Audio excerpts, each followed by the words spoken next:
to the 9th year celebration of Let's Voltron, the official Voltron podcast. I'm here with my co-host, Greg Tyler. Welcome to 9 years of Let's Voltron.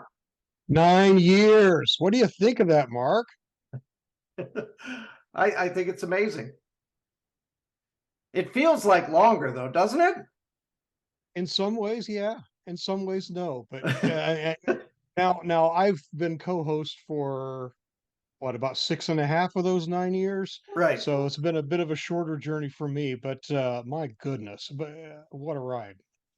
Yep. You've been with me at least 88% of the way here.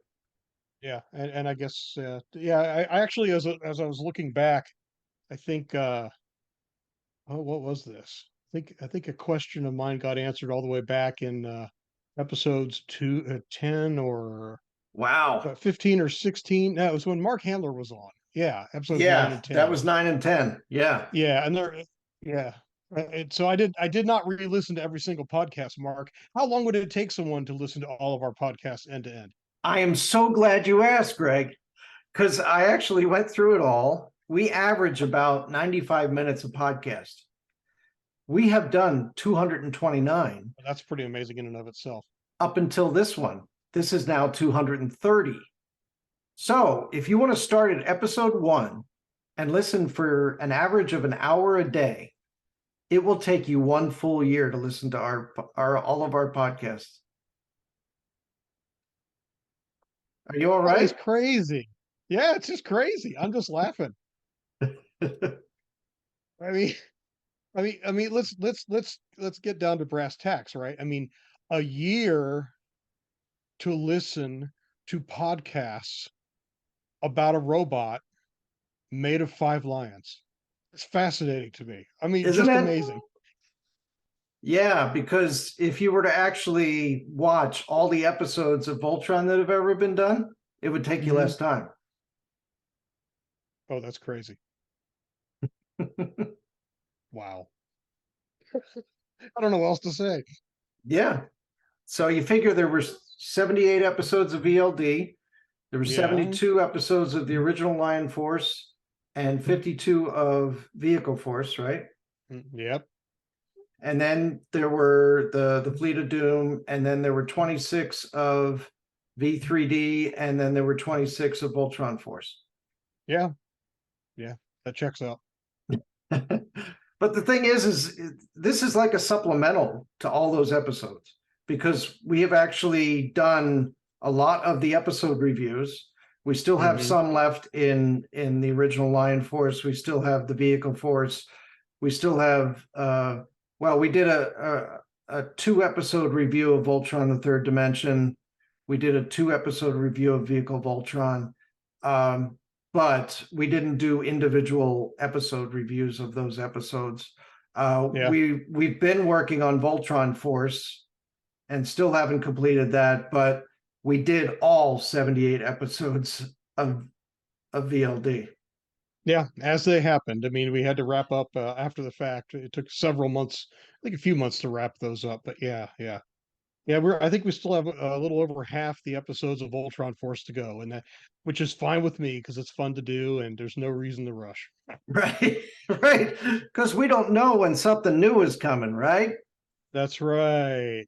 All those our fine friends at WEP. Come on, people. So eventually we'll need new material. Yeah. So I am asking the question after 9 years, how did we get here? What a good question. It still amazes me that every time we come down, or I have to come downstairs to record, I think you're upstairs, right? Whenever we go to our respective places to pop the headset and microphone on, I'm excited as the very first time. So, right. Yeah. So yeah, you've been a great question. How did we get here, Mark? So, a long time ago, back in 2013, was talking to Jeremy Corey about the possibility of, doing the Voltron podcast, because I know he had wanted there to be a Voltron podcast. And for those who don't know, Jeremy Corey at the time was an employee of World Events Productions. Yeah, he was the creative director at World Events Productions and had been Yep. for quite a while. And they had worked on the Voltron Force show and everything, and now they really wanted something that could supplement the Voltron brand, and then at the same time something that could fill the gaps in between, new things that are done with Voltron. And at the time, of course, we didn't know there was going to be a Voltron Legendary Defender on Netflix through DreamWorks at all. No, we found out about the same time everyone else did. We didn't really have any lead on that. Right. The things that triggered all of that, of course, were the purchase of Classic Media by DreamWorks, which gave them the whole library that Classic Media had, which included the license for Voltron.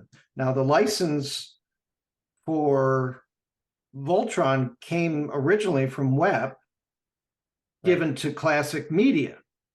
And as soon as Classic Media bought that, as soon as DreamWorks bought Classic Media, they got that license for Voltron. And there were a number of things that they wanted to do besides Voltron. Obviously, they had a 300-hour commitment to Netflix that they had to do. So they've done other things. They did Mr. Peabody and Sherman. They did Where's Waldo? They've done, other things. But Voltron was one of the big things they wanted to do. And of course, we all know how that ended. Yeah. 78 episodes. 78 episodes. Yeah. So this was another thing that was known at the very beginning of VLD, was that they were going to do these 78 episodes, and they were doing it with Studio Mir, and they knew there was going to be a beginning, a middle, and an end, and it was going to end at episode 78, and that's it. Yep. So a lot of people think, there should be a chance for extending the show, right? Well, that's not the way things work in business sometimes. Right. Sometimes they just decide this is the way it's going to be, and when we're done, we're done. Well, Defender of the Universe was the same way, with roughly 125 episodes. So that was set in stone when they began making the show. So yeah. Right. But back to the podcast. Yeah. So in talking about the podcast, once we got everything in place, we had the logo behind me here. You see it? It's a nice one. Oh yeah, the 8-bit logo. Yep. So we had the logo. We had how we were going to start the show with a theme kind of thing. We had the name of the show. I had gone through a couple of things with Jeremy, and Jeremy said, why don't we just call it Let's Voltron, the official Voltron podcast? And it was official because Jeremy was involved. So then, we got the Facebook and the Instagram and the Twitter accounts together, and a YouTube account, and we got letsvoltron.com. I was able to get the domain and everything. So once that got rolling, then we had to put together our first show, and it was just me and Jeremy together talking about what we were going to do. Yep. And from then on, things kind of took off, but the problem is the very next show, Jeremy tells me that he's going to be leaving Web. So then he had suggested bringing on Michael French. So we had Michael French on as of our third episode. So our first episode was just me and Jeremy with The Legend of Voltron. Second episode was the Robotech Voltron #1 with Tommy Yoon. And then the third episode was our New Year mailbag when we brought in Michael. And then Michael French was with me up until the very last one with him was episode 21 with Brandon Thomas, the Dynamite comics writer. Got it. And then after that, I was by myself. I had about 5 episodes where we did episode reviews for the original Voltron Defender of the Universe Lion Force with Dan Jolly helping me to review those episodes. And then after that, you had started with Vehicle Team Voltron on episode 26 and 27 with me. And then you had also, as a guest. And then you were also a guest when we did the Third Dimension with Shannon. And then that's when she had first taken part in the podcast. Right. And then we started talking about Voltron on Netflix in 2016 with a group of people, and you were one of that group. And then the very next episode after that, which was episode 52, was when you started full time. Yeah, as I recall, I maybe it was number 51, but I remember after one of our recording sessions where I was a guest, I just stuck around and said, "Hey, if you're looking for someone on a recurring basis to bounce around with, and you're okay with having me join the show, I'd love to be part of it." And right. And for some reason you said yes. And the rest is history.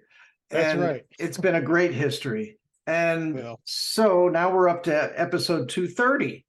Now, wow. I also wanted to look back on, we're going to talk about some of the memories we had of some key things that happened during those years. And I also wanted to do a run through here. We had started on Skype and GarageBand when we first started recording. Yeah. And then at episode 200, we switched to Zoom. And that was, a lot of it had to do with the pandemic. Yeah. So it was a good progression because it enabled me to have one place from which to go to edit the podcast. It also enabled us to release a video version of the podcast as well as an audio version. Yeah. So to those who have only listened to our podcast, starting with episode 200, we've put every podcast on the YouTube channel.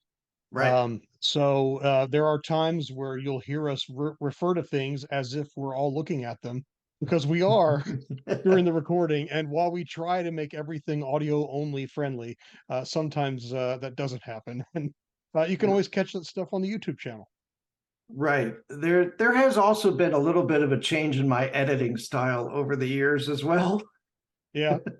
Back when it used to be audio only, I used to really worry about the ums and the ahs and the pauses and all that kind of stuff, and try to, shore that up and make it sound as crisp as possible and all that kind of stuff. And when you're doing video, it's not always possible to do that, especially when you've got several people on at the same time. The one thing that Zoom does allow you to do is you're getting a recorded audio track from each person's feed. That's awesome. Which, I can just take all those audio tracks and lay them over each other, sync them up. And then if somebody sneezes or something, it's easy to take that sneeze out. Right? Yeah. Otherwise, I could just take the full video audio track and just edit from that too. I could do it either way. So there's more options. It really makes it easier, to tell you the truth. It really does. Oh, that's great. So over the years, that has been a thing, just with the technical parts of the podcast. We started off with Instagram, Facebook, Twitter, YouTube, and letsvoltron.com. But since then, we added a TeePublic store, so you can get some Let's Voltron merchandise as well as other Voltron merchandise from the TeePublic store. I also added an Alexa skill, so you can just say, Alexa, open Let's Voltron. Some people choose to change their Alexa voice prompt to computer, and just most recently, you could do Ziggy if you like Ziggy from Quantum Leap. So as a brief aside, there's a new version of Quantum Leap out now that I have not watched. Yes. Do they still refer to, is Ziggy still the Yes. off-screen buddy? Okay. Yes. Okay. Awesome. Now, the thing about it is it's not this handheld thing that they keep on tapping to try to get it to, it's just the AI machine that's around the whole thing. Okay, And because Ziggy in the original show was a person, I think. yeah, And Al interfaced with him by touching that crazy blinky thing that he would hold. But I yeah, think they established Ziggy was actually a person at the other end. But yeah, right. okay. But it's an AI now. Okay. Yes. Okay. So the thing about it is if you just say, in my case, I switched it to Ziggy, so I would say Ziggy, open Let's Voltron, and it will play one of a random 80 different, phrases or lines or something like that from any of the Voltron shows. That's cool. I remember when you debuted that on the podcast. At the time, we did not have any of those fancy Amazon gizmos. We have since acquired some Amazon gizmos, and I did play with it a little bit, and it was pretty cool. Yeah. Yeah. Yeah, yeah. So another thing that I wanted to say is all the places that we've been as Let's Voltron. So this started way back we started going in 2012 to things, my wife and I. We started going in 2012, and back then it was for Toon Barn, and Toon Barn has since folded. But we're still going out there as the podcast. So this coming year, we will be back to San Diego Comic-Con again as Let's Voltron. So I have a count here for some of the Comic-Cons that we've been to. Okay, and I've only been to a handful of these, if that. But certainly you, Mark, and Kim, and that's awesome. Right. So I wanted to start with VoltCon. We've been to 4 times, including one being there virtually, but I'm including all 4. And then, of course, the podcast was definitely represented all 4 times. Yes. And yes. And I also wanted to say that we just recently found out that it is a definite that VoltCon will be happening in 2023 back in October in Indianapolis again. Excellent. So that's good news. Absolutely. Looking forward to it. We've also been to RetroCon 4 times. I was with you for one of those. Yes, you were. Yeah. That was wonderful. Emerald City Comic-Con once. That's in Seattle. San Diego Comic-Con 8 times. Awesome. New York Comic-Con 9 times. I was with you for one of those. Yeah.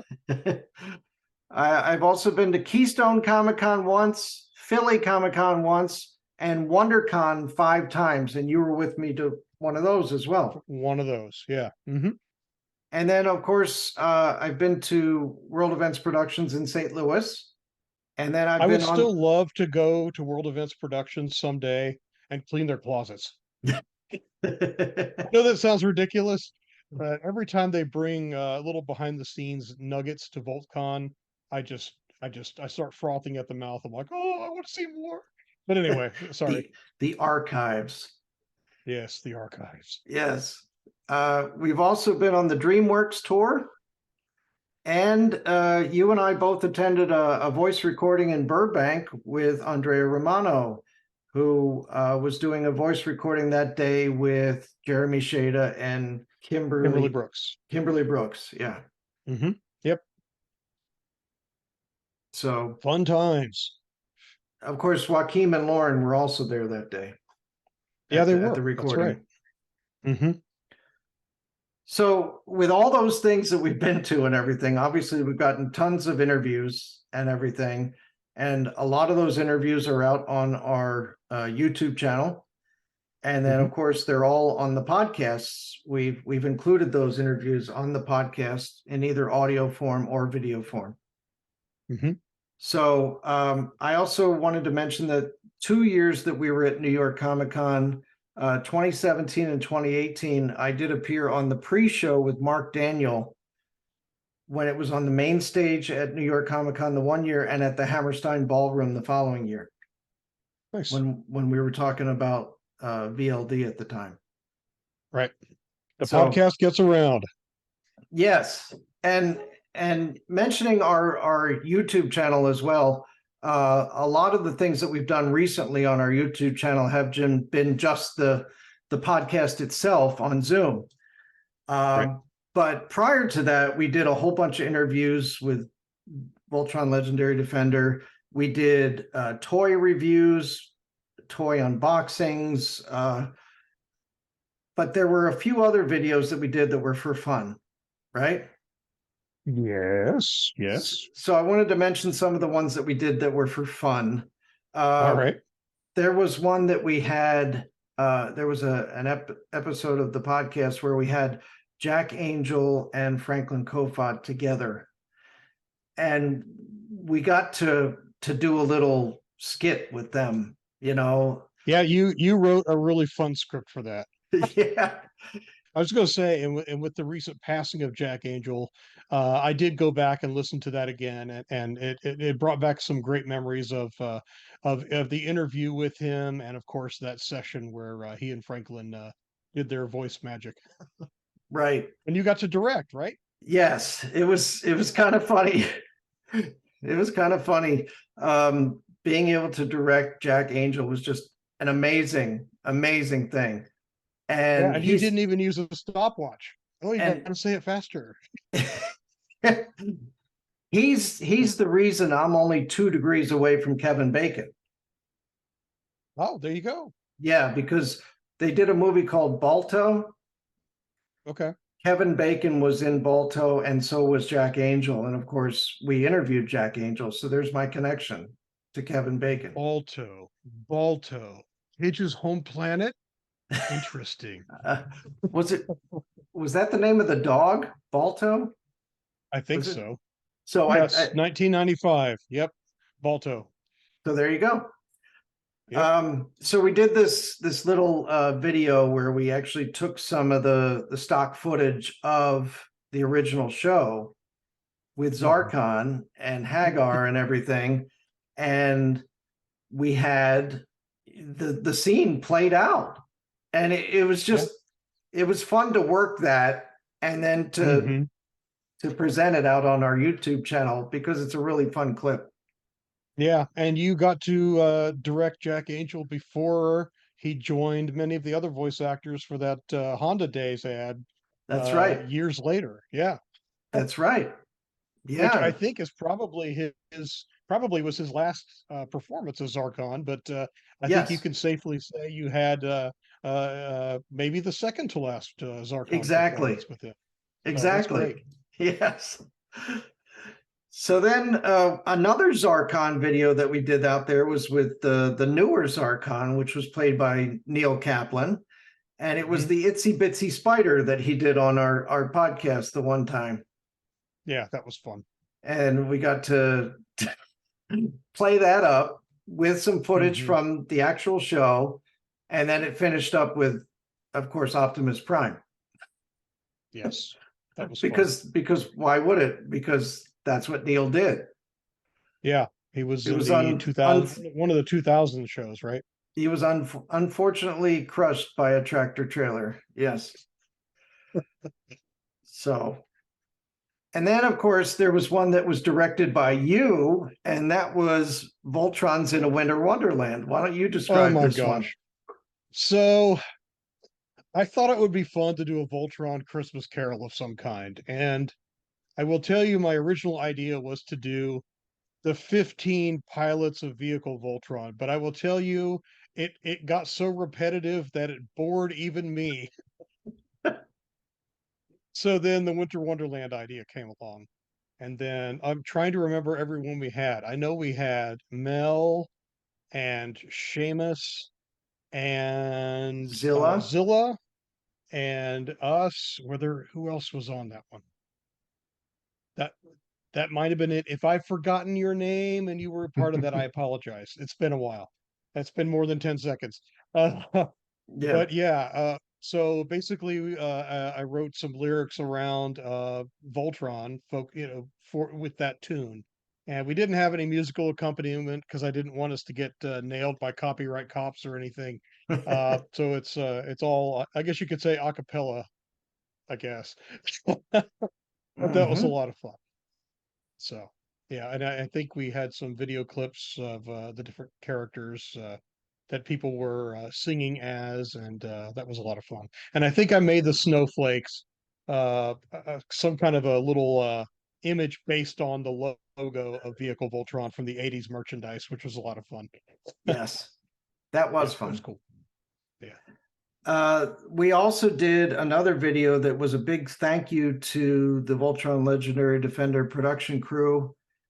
And that was something that was contributed to by over 300 people around the world. Wow. Yeah, that was great. Yeah, we had asked people to submit videos and then at the end to raise their hands up. And they didn't know why they were raising their hands up. They had no clue. But Hmm. it all played out when they heard the song that was accompanying it. And then just putting that all together was a massive effort, No just doubt. to fit everything in and make it look good, you know. Yeah. And we did two actual videos. We did a thank you video that included the song, which was Unity by Shinedown, which they had recorded back in 2012. Hmm. And then the second one was every single video that had been submitted back to back to back.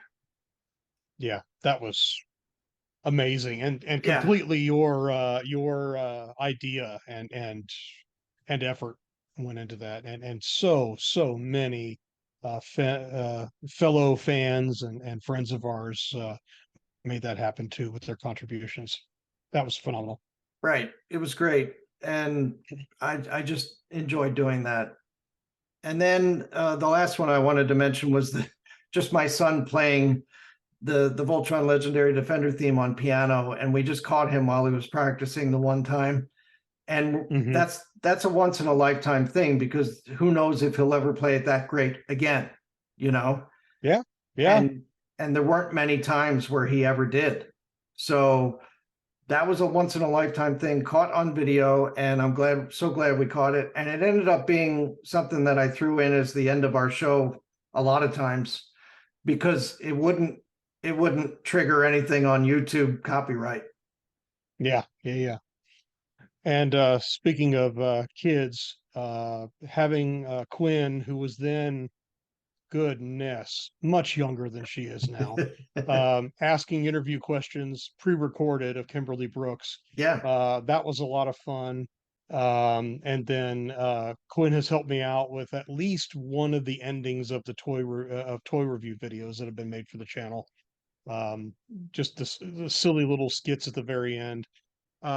I almost got to do a DreamWorks tour myself when I was in LA, oh, but it didn't pan out. I literally, I can't remember if it was if I texted or emailed or called Benjamin Kaltenecker when they were still doing their thing, mm-hmm, and the scheduling just wouldn't work out. They were in a mad rush to get things done when I right, happened to be out there in 2017 at some point, and yeah, so they just couldn't bring on a visitor.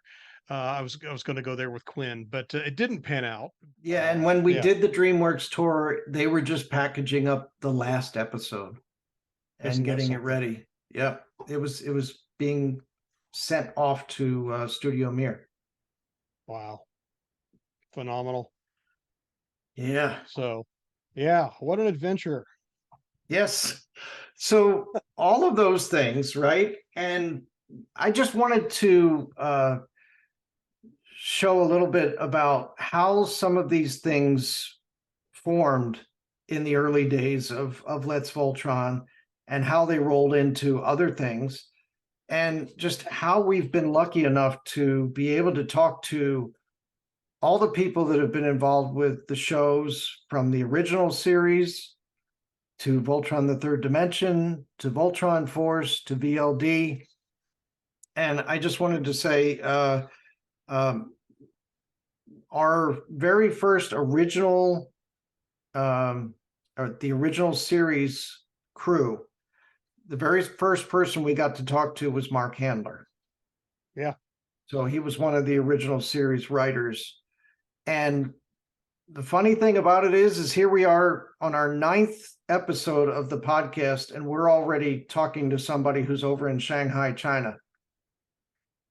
I did not expect that, but no, not at all. We got it to work.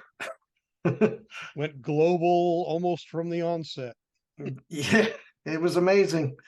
And then learning so many things about the series from Mark Handler, and then being able to take that to Franklin Kofod when he came on, and then learning so many more things. And then John Teichman, and then Ted Koppler. And then, just we had Neil Ross, we had Michael Bell, we had BJ Ward. Yep. I mean, just some of those original series people was just amazing. And then we had Jack Angel. Right. And then we had people like Paul Vitello. Oh gosh, that was so much fun. Yeah. And then just remembering some of the people from Voltron: The Third Dimension. We had Mike Young. We had Josh Prickerel. Yep. And then of course, BJ Ward and Neil Ross were on The Third Dimension as well. So yes, well, of course. And we got into like Voltron Force, and we had Stephen E. Gordon, John Delaney. We had Giles Panton, Andrew Francis, Adam Beechin, Len Yulee. Yeah. We had Tyler Bean. We had at one point all the voice actors. We had Doran Bell. We had Giles Panton. We had Vincent Tong. We had Gary Chalk. And Giles Panton. Yeah, so many people. And I should mention that at VoltCon 2022, we had a chance to interview Steve Sterling. He will be on the podcast. We still need to loop back and chat with him. He is interested in joining us on the podcast. So hopefully in the not too distant future, we'll have him join us as well from the original show. So we had just mentioned that in our last podcast. So you getting to interview him at VoltCon was awesome. And, all of this stuff has, increased all of our knowledge of how those original shows were made, how the other shows were made. There's some video footage of behind the scenes from Voltron: The Third Dimension. Very little from Voltron Force. But then, of course, we saw a whole bunch of stuff for VLD when that was on. Oh, yeah. My gosh, what a list. But I will say, while we haven't had a chance to talk with a whole lot of behind-the-scenes folks for Voltron Force, John Delaney's recollection of that show, 10 years removed, was just amazing. So we got a lot of great info from him. I also wanted to talk about some of our comics people. We had comics writers and artists. We had Dan Jolly. We had Brandon Thomas. We had N. Stephen Harris. We had Brian Smith and Jacob Shabbat. We had Tommy Yoon and Elmer Damaso and Bill Spangler. And you interviewed Bill at your home, didn't you? Yes, that was a rare thing, having the guest actually in my own home to do the recording. And that was the only time that's ever been done, was Bill Spangler, because Bill Spangler lives in my hometown. That is amazing. What a quinky dick. We had Blackie Shepherd and Colin Bunn. It's just, and of course we've had Mitch Iverson and Tim Hedrick and Josh Hamilton and Christine Bion and getting into Legendary Defender. Yep. Yeah, and then we had Tyler Labine, Eugene Lee, Jamie Gray Hyder, Steve On, Benjamin Kaltenecker. We had, of course, everybody like Jeremy Shada, Bex Taylor Klaus, Kimberly Brooks, Josh Keaton. Did I mention Joaquin Dos Santos and Lauren Montgomery? We had Reese Darby and Neil Kaplan. We had AJ Locascio. Yeah, AJ Locascio. We had the sound guys, Rob McIntyre and Mark Schmidt. Mm-hmm. We had Anna Graves and Zara Fuzzle. One of the cool ones was when we had AJ, Anna, and Zara for the MFE pilots interview. Yes, that was cool. Yeah. And oh my gosh, just all these people from Voltron Legendary Defender was amazing. Yeah, and we did mention Emily Iden already, but yeah, she was on the podcast. Yep, Emily Iden was also on the podcast. And then of course Bob Connor and Tiffany Alardi from World Events Productions. Oh my gosh. Yeah. Yeah, so fan artists, fan cosplayers, the episode where we chatted with Voltron fans from Japan. Oh my gosh. That let's talk about that one. Okay, so we did a Japanese celebration of Voltron, right? Mm-hmm. Okay, so that one had as our guests Anki, Kalai, and Hikawa. Mm-hmm. And I believe the first person's name was pronounced, or nickname handle was pronounced Unki, but yes. Yes, and one of those people was able to translate for us. Yeah. So it was the first time that we had, people speaking Japanese and then getting a translation at the same time. And I had actually done some interviews when I was doing Toon Barn stuff for when they did Batman Ninja. Mm-hmm. And I also got the chance to interview some Japanese producers and creators, and had a translator there with me for the interview as well. Wow. So what a great experience. Yeah. So that type of stuff is really rare. And I just thought that was great that we could go through the Japanese celebration, because we're talking about the original Go Lion and the original Die Rugger, and paying homage to the original people who were credited for that. Yeah, that's what made Voltron. Mm-hmm. I think it would be phenomenal if we could somehow reach out and find people who had worked on those original animes. And of course, we would definitely need translators because, but that would be really neat to do too someday. But yeah. We during the time that we've been on this podcast, we've also celebrated the 30th anniversary of Voltron and the 35th anniversary of Voltron. Yeah. So we've done that on the podcast. We had Seth Green and Claire Grant, on the podcast. Seth Green and Claire Grant both being huge Voltron fans. And of course, they've done many things in the name of Voltron themselves in a lot of their work.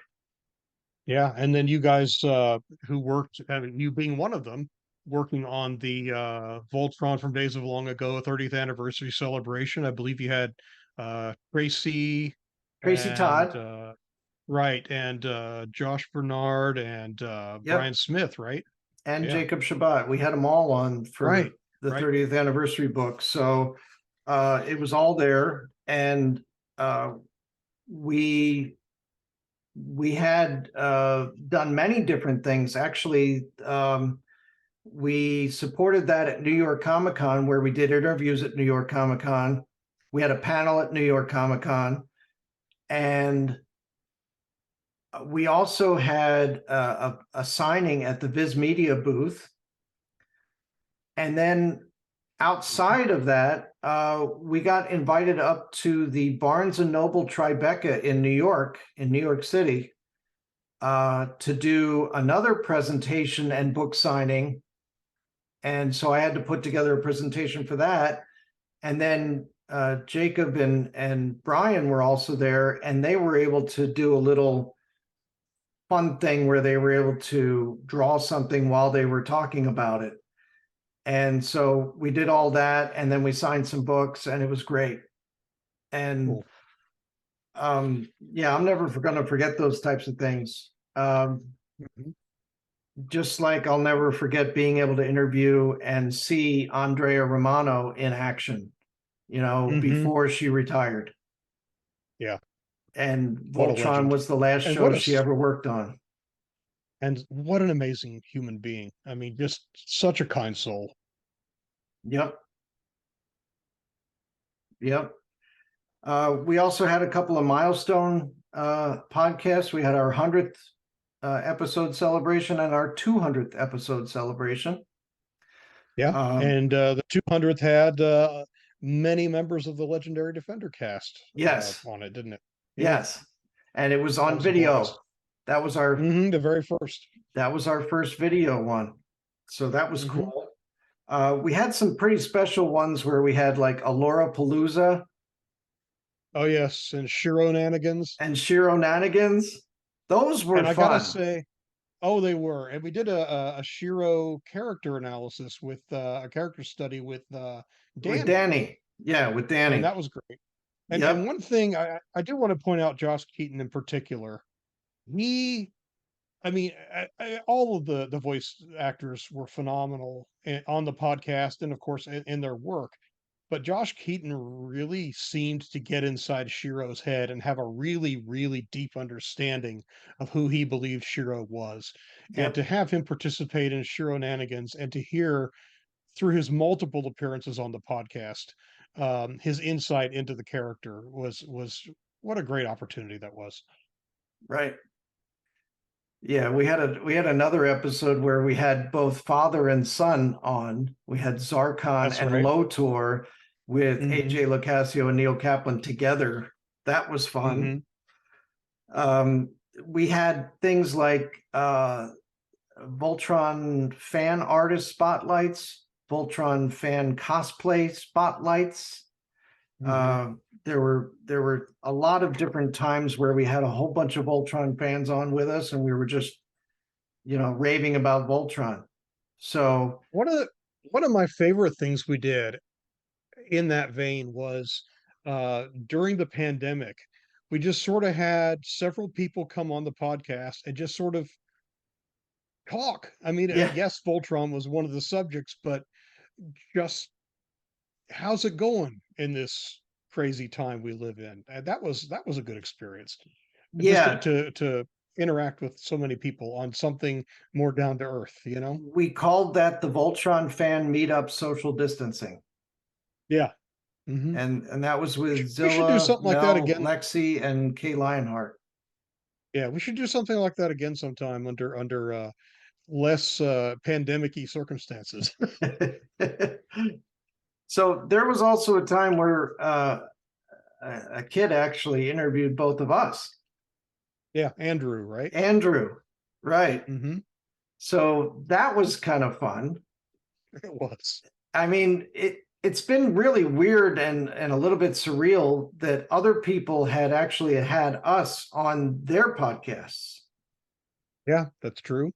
And it was really interesting to have that happen. So being a part of other people's podcasts as well was kind of interesting.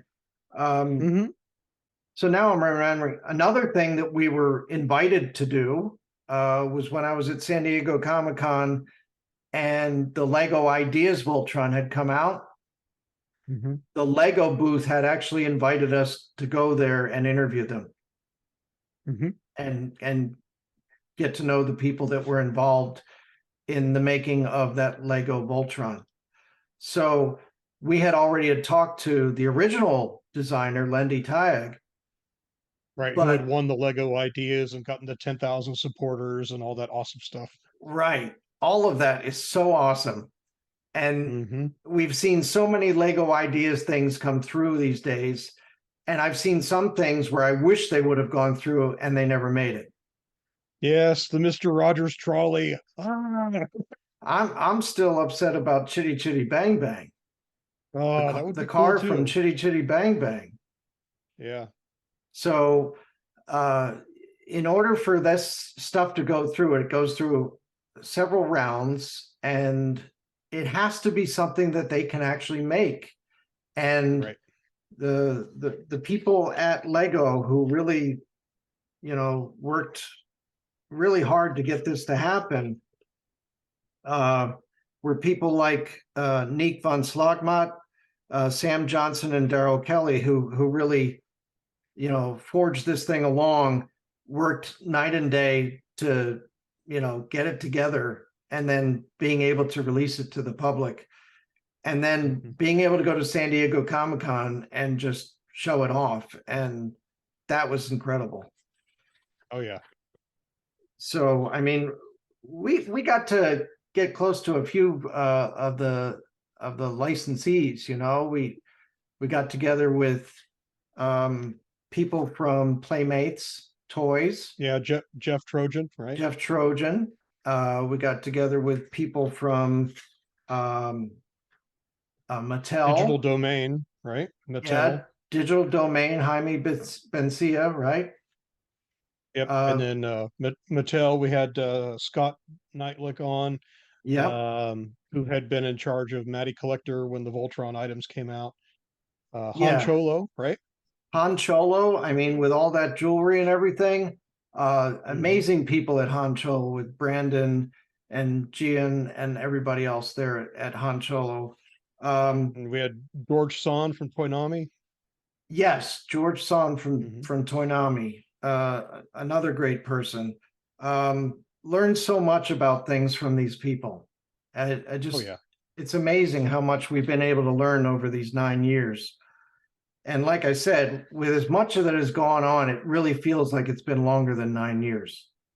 Well, when you put it that way, yes. There's just been And so much. so I Um, gotta say that this is a little thing, but I got a real kick out of, well, a couple of little things. I got a real kick out of the Voltron 101 podcast we did back in 2016. mhm. It was under 40 minutes long, but it was meant to be an onboarding to people who were either new to the franchise as a whole or knew of only one iteration of it, to sort of give you a quick, Cliff's Notes kind of guide to the Voltron phenomenon. That was fun. And the other little thing that I've enjoyed, but we got to finish it if I can remember which ones we already did. Was when we went back and listened to the old Defender of the Universe book and cassette Oh my sets. God. Yeah, I don't remember which ones we did and which ones we didn't. There were only four. I think we did two or three of them, and I don't think we've got notes on which ones were done, but I didn't track them. But those were so much fun to listen to. I think in the title we would have just said Retro Voltron, and we wouldn't have said specifically which one. Yeah. But yeah, we did cover some of those, and I understand there's a Talking Viewmaster set also from the 80s, and I think I actually have the set, but I don't have a player. But that would be a lot of fun to go through too. Yeah, it's so hard to just go back and listen to all these things all the time because there's so many other things happening today. But I wish I Yeah. could just go back and listen to them all again. Yeah, I do sample them from time to time just to get a blast from the past, including before I actually joined, and it's been fun. And I will tell you, one of the most surreal experiences that I've had, Mark, was when you Yeah, and I were driving to RetroCon, whatever the year was that I went. I think it was 2018, yeah, and we were driving from your house to where they were holding the convention. And right. you popped in, you started playing one of our podcasts. So it was just you and me in the car listening to you and me during the podcast, which was hilarious. That's funny, isn't Yeah, very meta. it? Who are Oh these man. guys? You believe Yeah, what they're man, saying? their voices are so weird. If we ever watch ourselves doing one of these video things on YouTube, That's going to be weird. But Yeah. anyway. So the only thing is you remember how you had said when you did Voltron in a Winter Wonderland and you got tired of it after a while after doing so many edits of it? Yes. Okay. So imagine back in the days when I did over 1,000 edits on a podcast. Oh my gosh. I only did back in that time part of one episode. I was trying to chip in and help out, and I gained such an enormous understanding of the work that you were doing for every single episode. It blew my mind. And I think about today, back then Lucas was younger, he was in school and all that kind of stuff. He had a lot of things going on. We had a lot of things going on around the family. It's just, how did I have the time to do all these episodes that we did in 1 year, especially during the Voltron Legendary Defender days? We had over 35 episodes a year, and then go to all these conventions, do all these interviews, and then edit all that stuff together from the videos and everything, and then edit all the podcasts, and then still have time to come up with ideas for how to make things new and different. Yeah. It's just, that's how you did that and didn't go completely batty is beyond me. Or maybe you have gone completely batty and you just fake it really, really well. all I'm just saying, okay, is it would be a really nice payoff if somewhere down the line we get a Voltron movie made. Yeah. Yeah, that'd be cool. That would and be, maybe they could do, maybe we could do a cameo. Do you remember that two-headed announcer in the Star Wars Episode 1 pod race? Yes, I do. I don't know the character's name, but Hip and Squeak, I don't know, but whatever they are, yeah, maybe we could do that, be a cameo in a Voltron movie. Yeah, because I remember one of them saying, "I don't care what universe you're from, that's gotta hurt." Yeah, that one, that guy. Yeah. I kept thinking when we were watching, or watching that movie, and just now thinking about it as we talk about it. When I saw those that two-headed announcer, I couldn't help but think of that two-headed monster in Sesame Street. You know, Yeah. the one with the ears that point up and the one with the ears point down, and they argue all the time. It'd be fun to be like Ross and Marshall Thurber was in the Chip and Dale movie, where he was the guy running the Voltron booth at the convention that they were running through, and the Chip and Dale actually ran up the statue that is actually the same statue that sits inside the WEP offices in St. Louis. So did they ship that all the way out to wherever they filmed it? Really? Yes, they did. Wow. Yes, they did. That's amazing. And it wasn't damaged by all the antics by those crazy chipmunks? Nope. That's fun. Yeah. Yeah, so I didn't realize that that he had that Roston Marshall Thurber had been in that scene. That's great. Yep. I mean, you barely saw him, you know what I mean? It was very quick. But you certainly saw Voltron and them running up the statue. So it was a good scene for Voltron to be a part of. And of course, one of the producers of that movie is also going to be one of the producers of the Voltron movie with Rawson. Yes, that's good. And speaking of which, there was a hush hush event at VoltCon 2022 where we got to see a sort of a what could be kind of a sizzle thing. It was very hush hush, but that was a lot of fun, very exciting. Again, we'll see how the movie unfolds. There are so many steps between where they are now and where it would need to be on a movie screen or on a streaming platform. So we'll see how it goes, and I'm sure we'll be learning along with the rest of the world how that goes, and remain ever hopeful that it comes to fruition. Yes, it would just be fun to be involved in that while we're still doing this podcast.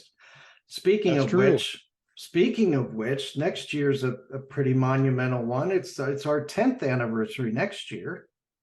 Are you telling me that 9 plus 1 It is equals 10. 10? So, Man, speaking of Sesame Street. so with Awesome. that possibility, we are looking forward to ways that we can celebrate our 10th anniversary, because we want to do it in a big way.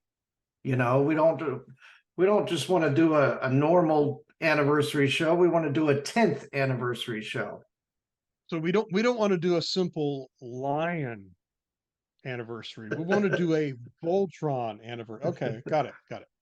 Yeah. So No if solar there's combat spears. We want the blazing sword. That's right. so if there's people out there can think of ways that we can celebrate 10 years of Let's Voltron, the official Voltron podcast, our ears are open. We'd be willing to try a lot of different things in order to fit it all in for a 10th anniversary. It's a really great idea. I would love to hear what folks have to have, what folks' ideas are, and see what we can make happen. And we've got a whole year to plan it. That's true. And heck, we could celebrate in little doses throughout the year. Yeah. So I'm just gonna put this out here right now. One of the things that I was thinking of, Mhm. we go to VoltCon in 2023, right? And Yeah. because we showed that there was a possibility of the virtual thing happening, through VoltCon, with me being on it from where I'm sitting here. Mm-hmm. What would keep us from doing a live podcast with bringing in some guests from outside of the convention into the convention, That could be fun. and then using that as our 10th anniversary podcast celebration? Hmm. That sounds like a tall order, but it just might be possible. It's just an idea, just throwing That's it a good out one. there. Yeah. But if you think that could work, we could start talking to some people about, hey, would you be willing to come in and do a virtual thing through Zoom? This way people could do Yeah. it from home. They can do it from wherever they are. That would be a lot of fun. Good idea. So we'll I like see. what you're thinking, Mark. We'll see. Yeah. I just want to thank all the people that have ever been involved with Let's Voltron in any way. There's tons of you. I mean, we're talking Yeah. about probably 500 people or more, that have been involved with this show. So Yeah. I really truly want to thank each and every person who's ever been associated with Let's Voltron. I want to start with WEP and the people at WEP, with Bob Koppler and Tiffany Alardi and Caitlin, and back then Jeremy Corey. Mm-hmm. And I also want to thank all the people from all the different shows that we've interviewed, all the people from Voltron Legendary Defender, the Third Dimension, Voltron Force, and the original series. And of course, all the fans out there that have joined us on the podcast. And, we've made friends with every single one of you. And I really cherish all of it. And I Yeah. wish I could talk to all of you a lot more, but, I'm involved in life as well, but I'm Yeah, we all trying to are. get through this Yeah. thing called life. But I I would love if we could just have one big Voltron party where everybody could be back together again. I think they call that VoltCon, but everybody getting back together. But that is a difficult thing to get everyone. That yeah, it would be nice if we could maybe have a podcast reunion of some kind. That may be another idea that we pursue somehow. And I don't Yeah, mean everybody, but maybe get a larger than usual group. That would be a lot of fun. yeah. Um, I have to say without exaggeration that being on this podcast has uh, helped me grow as a human being. Um, I'm not saying I'm you know without fault, because goodness knows nobody's perfect, Right. but there has been a lot of growth, I can say personally, through experiences on the podcast. meeting so many wonderful people and learning so many new things that I would never have learned in any other way. So I am grateful to each and every one of you who've been on the podcast, not only for your friendship and camaraderie, but helping me to grow as a person and helping me to get to know you as people, because each and every one of you is a phenomenal person as well. And thanks so much. Yeah. So I think that's going to do it for us for our 9th anniversary celebration. So thank you for joining us on Let's Voltron, the official Voltron podcast for our 230th podcast. 230 episodes, 9 years, and many more of both to come. And we'll see you all next time on Let's Voltron.